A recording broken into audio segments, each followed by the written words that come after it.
Hello. Back at it again, Genie Magic. Hey, I want to give thanks. Thanks. I want to give thanks. Hey, I want to give thanks. Yeah, hey, I want to give thanks.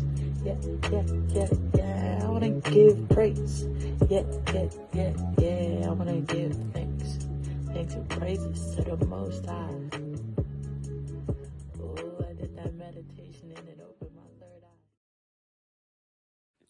Hi guys, welcome back to our channel. I'm gonna jump right into it with a story time. So this story time is about me and my experience with the birth control, the progestin only birth control called Mylan. That's the generic brand of it, and it's called Norethindrone. I don't really know how to pronounce that. It's a 0.35 milligram. I got that from the Pill Club. I had a 3-month subscription and I only completed 1 month. This is the second month. I only took 2 out of this. And the third month is the pack I just showed you that isn't open. The reason I decided on this birth control is because for my last daughter, I chose a progestin only birth control because I was told it wouldn't affect my breast milk. So I went with that, and I'm pretty sure that it did affect my breast milk, but whatever. But from that experience, I only took it, like I didn't even take a whole month. I took a few pills and then I was just like, I don't want to take it. I just wasn't feeling it. So I just didn't take it. So I never had any side effects or anything. So I just went ahead and did the same birth control. Fast forward, I'm taking the birth control and everything's fine, right? I have my first period and it's normal. And then I have my second period while on this, and it never stops. Like I had to stop taking the birth control in order to make my period stop. Like I was gonna go through with it because I was reading that other people like kind of stuck it out, but I couldn't anymore because one of the worst side effects that I experienced was depressing thoughts.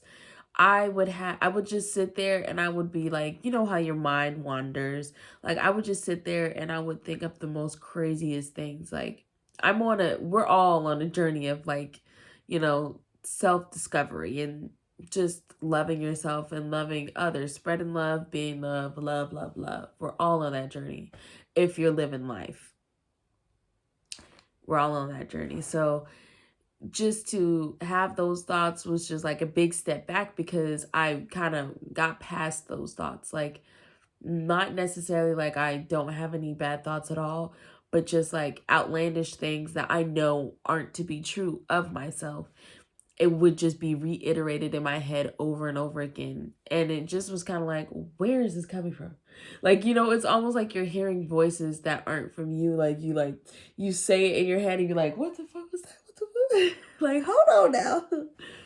But yeah, so I was experiencing that, and I got to a point where I was having like just horrible crying spells and breaking down, and it was getting really scary, and I'm just like, it's not worth it. Like the thoughts are one thing, but to have the thoughts and be combined with like a nonstop bleeding, so I'm cramping all the time, I'm bloated, you're having all the period symptoms and stuff. I'm breaking out, and well, I don't think I was breaking out that bad, or maybe I was. My chin was going through some stuff, so yeah, I was breaking out. Yeah, it was like every day I was getting like a new pimple on my chin, or like every time one would go away, another one would appear. So, yeah, I think just the combination of the bad thoughts and a nonstop bleeding was just like you're trapped in a hellhole, and it's like you went from bleeding once a month and having these little hormonal fluctuations once a month to like that's your whole month. And so I'm just like, okay, this isn't gonna work. So basically this story time is just to tell you, never take the progestin only birth control under any circumstance. Like just don't do it. I don't know why they have it on the market.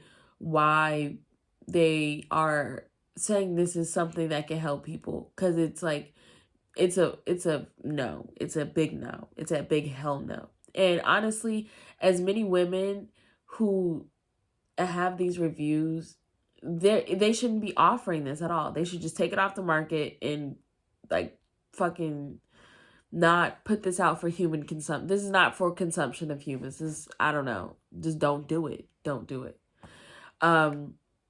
Now, saying that, I did look at reviews, and the thing is like I was just seeing people saying that they bled for a long time and then it kind of regulated after a while. So I'm just like, okay, I can handle that, and bleeding for a little while and then let it regulate, because I don't want something, because I had a I had an IUD and it actually expelled. So I'm like, I don't want something invasive, and I want something that I can just stop taking. And I'm also just felt comfortable with the progestin only, because it's like less hormones that I'm putting inside of my body. No.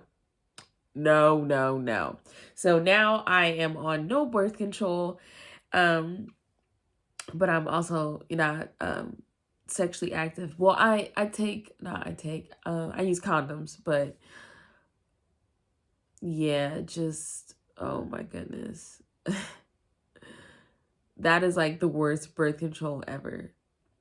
And I mean, now that I just talked about the Mylan, why don't I discuss the what is it? Oh gosh, I can't even remember the name of it. I'm gonna look it up, but it was the copper IUD.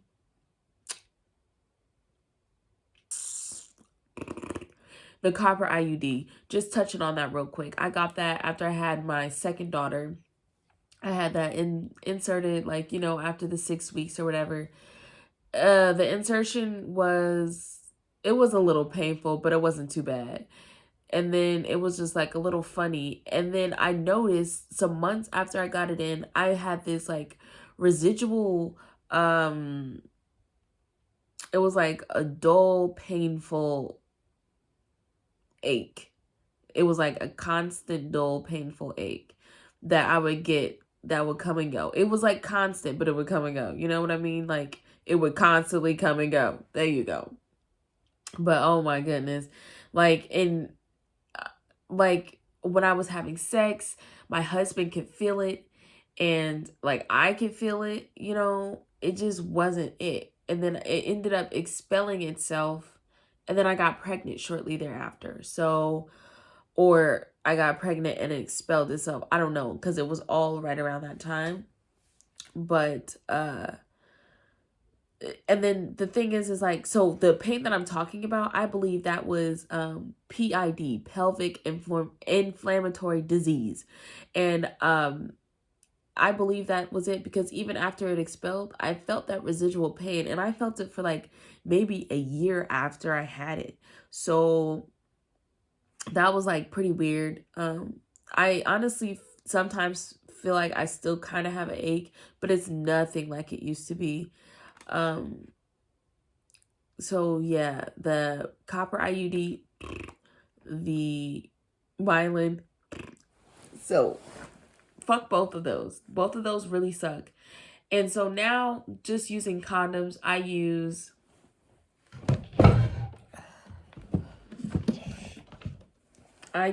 these. Honestly, I did not like condoms, but now it's like me and condoms. Yo. Like, after having such traumatic experience with like having an abortion, a miscarriage, that was like induced, it was just like, it's a very traumatic thing. And so once you go through that, you don't really take it lightly. Like, maybe before when you have scares and things, it's like, maybe you have little oopsies and you're like, oh, okay. And then you're like a little, what's the little saying? Laxy daisy. You're a little careless with things.